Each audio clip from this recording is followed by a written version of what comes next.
best marketing tagline in movie history might have been from the Ridley Scott film Alien. In space, no one can hear you scream. That phrase is true. And not only because of the distance from Earth, it has to do with how sound travels. You don't have sound in space because sound requires molecules. You have to be able to move the molecules with the sound waves, and without the molecules there, the sound just doesn't move.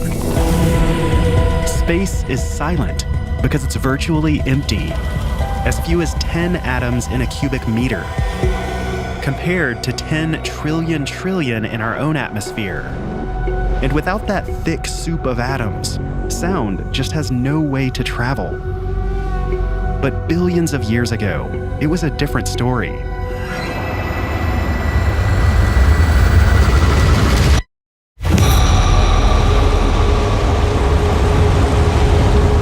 Not long after the Big Bang, the entire universe was a ball of hot plasma, thick enough for sound to pass through. Shockwaves from the formation of the universe rippled through space, creating a cosmic rumble deeper than anything our ears could detect. What you're hearing now are those actual sounds, decoded by researchers and pitched up to something we humans can hear. These are the first sounds ever created. Primordial stirrings from a newborn universe.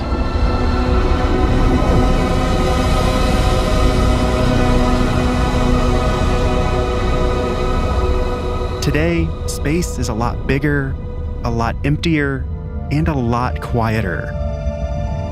But we should be grateful, because if sound did travel through space, we would all be bombarded by a constant deafening explosion. The roar of the sun.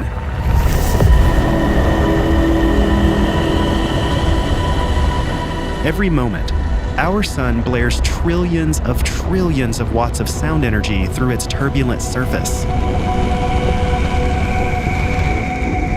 If it wasn't muted by the vacuum of space, that sound would be as loud as a jackhammer here on Earth.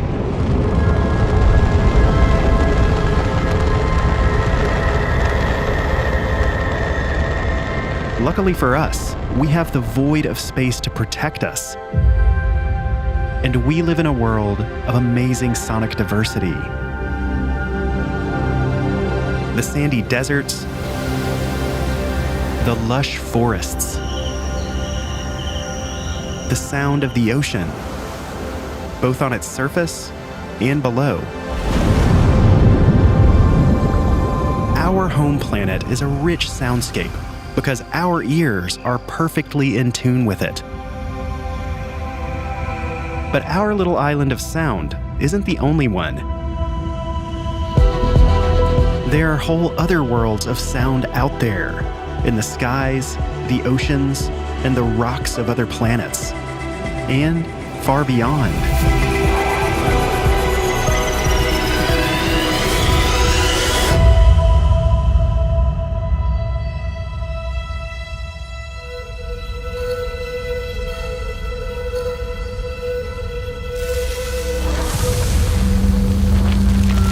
What is sound? It's the vibrations of molecules in the air.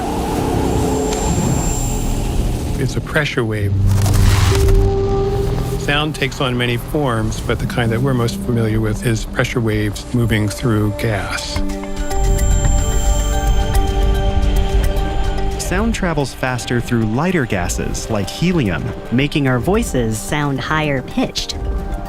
When the air is colder or made of heavier gases like sulfur hexafluoride, sound travels more slowly. But there's even more to it than that.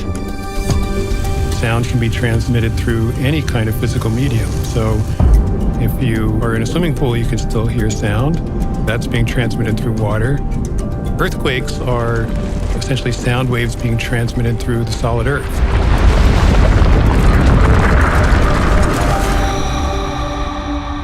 Our experience of sound here on Earth is only a sliver of what's possible. Each planet is a unique soundscape, shaped by its particular makeup. So let's go from planet to planet in our solar system to find out what the surface of each one would sound like to our ears. To be clear, you'd pretty much die instantly everywhere but here. But we're going to pretend to have superhuman powers that will keep us alive. So with that disclaimer out of the way, let's start closest to the sun. Places like Mercury and these rocky bodies with no atmospheres would be similar to being in space. There would not be much sound, if any. With its near vacuum surface conditions, it might seem like Mercury would be completely devoid of sound. But it's there. Not in the air, but in the rocks. Scientists have found evidence that the planet is seismically active. So if you put your ear against the ground, you might catch the sound of something strange. A Mercury quake.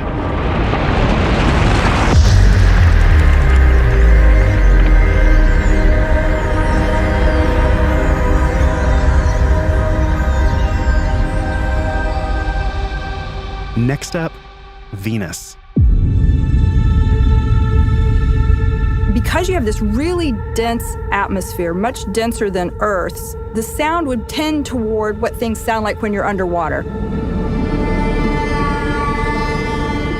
If you could imagine something in between air and water, that kind of density, you're running your hand through that and you would feel that.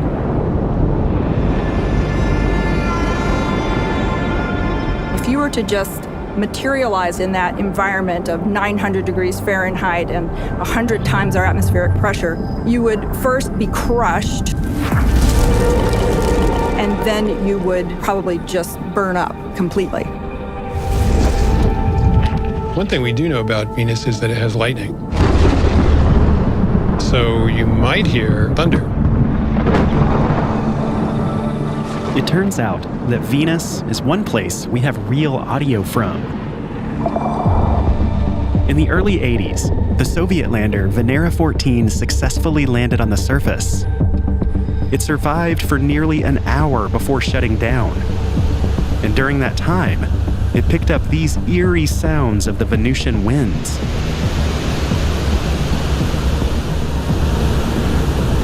But what about something more human? What would my voice sound like?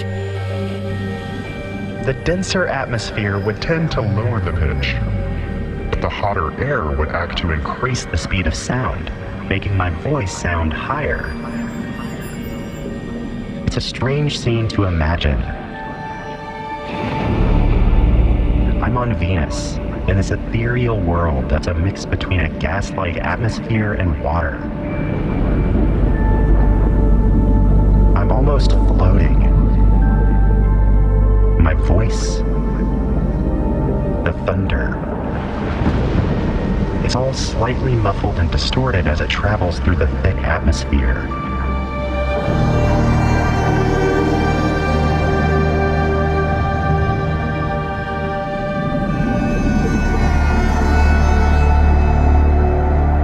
Our next stop is a polar opposite sonic environment.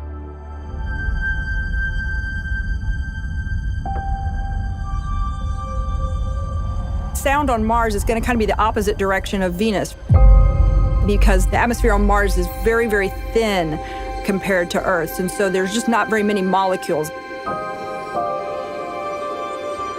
The wind speed can get very high as hurricane force at the surface sometimes. So imagine 100-mile-per-hour wind on Earth, you'd be almost blown off your feet. If you were standing on the surface there in Mars, you'd feel it, but it would feel like a gentle breeze here on the surface of Earth. You wouldn't necessarily hear the wind itself. You would hear the dust that's being picked up, and it would be banging against the faceplate of your spacesuit. we wouldn't hear too much. Maybe if you were scuffling along on the surface, you could maybe very faintly hear that sound as you were clawing at the ground.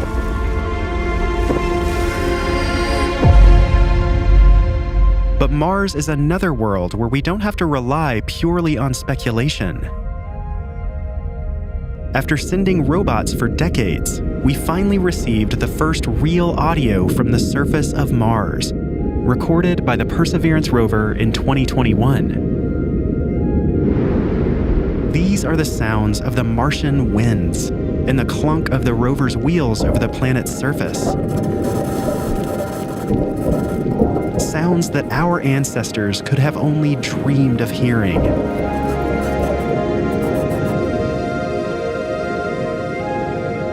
Wind and rocks are one thing, but what would our voices sound like? In this thin atmosphere, speech would sound quieter and wouldn't travel as far. And while the low-density air would usually make our voices sound higher, the colder temperatures would slow down the sound, and the pitch would balance out. The biggest change would come from the composition of the air. The atmosphere of Mars is mostly carbon dioxide, which absorbs high frequencies, so our voices would become muffled and distant. If our voices don't carry far, how about a piano?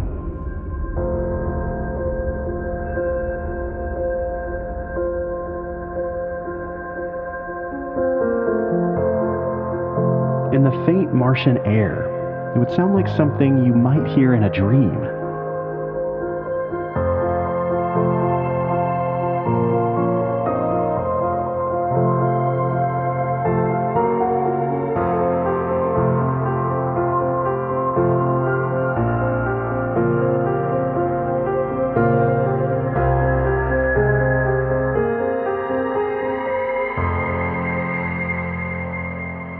Let's continue on to the outer gas giants, starting with the biggest.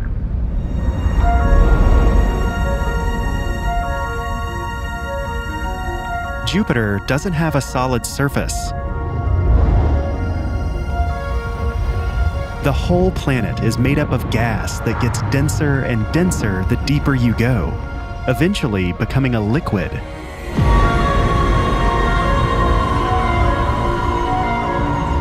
The pressure and temperature variations are what cause those beautiful swirling bands. Depending on where you were inside its layers, the soundscape would change drastically.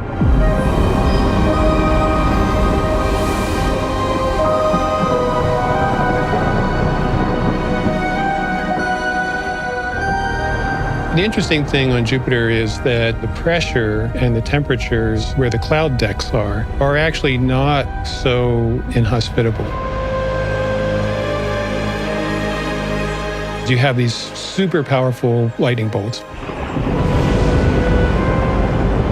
Or you'd hear echoes of echoes of echoes just back and forth.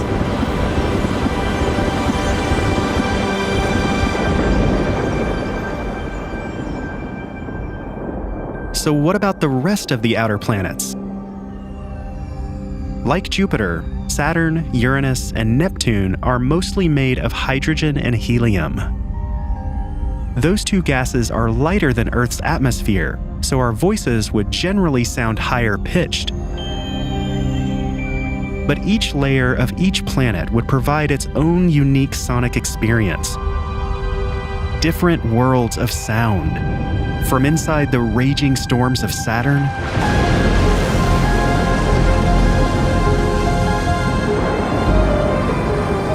to the frigid methane clouds of Uranus.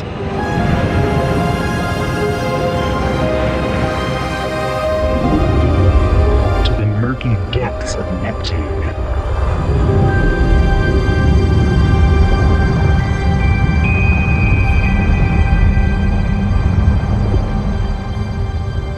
But what about our old friend Pluto?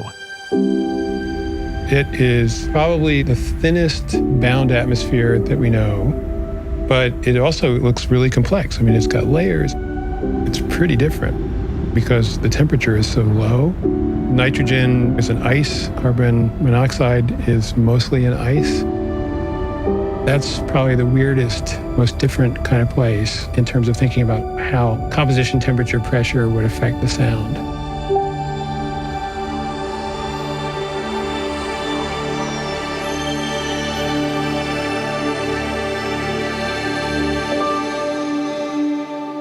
There's one more world worth a listen.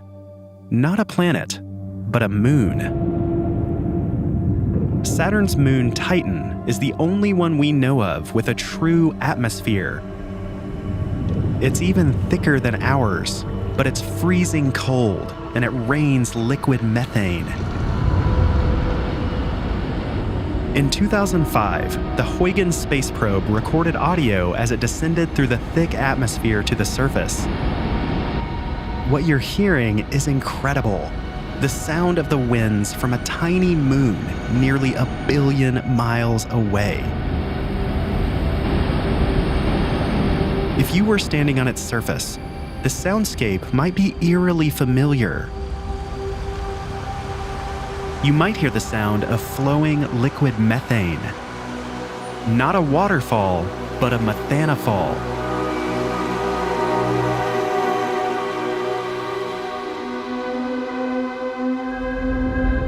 When you think of space, it's mostly space, where there's no medium to transmit sound. And yet, it's perfect for light. Light fills the universe, but sound doesn't. The whole universe is connected by light. Light anywhere in the universe can travel to anywhere else in the universe. But with sound, you really are 1 trillion different islands of sound. We think of Earth as special because it can support life. But it goes much further than that. It's one of the true places in the universe where sound is abundant. And all of that sound has impacted life on an evolutionary level. If you look at life on Earth, being able to hear something seems to be a very big advantage, biologically, right? Because you can become aware of either predators or prey or food sources. So alien life in the universe would probably have an advantage to hear things also. In whatever planet or ocean or atmosphere they lived in. These aliens would probably perceive sound in a totally different way. A way that's in tune with their own environment.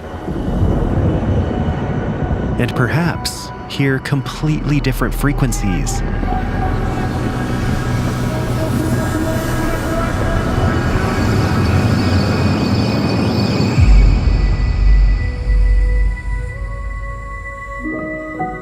Sound as we understand it is so unbelievably rare. Yet, it's abundant right here, within this thin blanket of atmosphere. But if we travel straight up, it goes away very quickly. It gets quieter and quieter until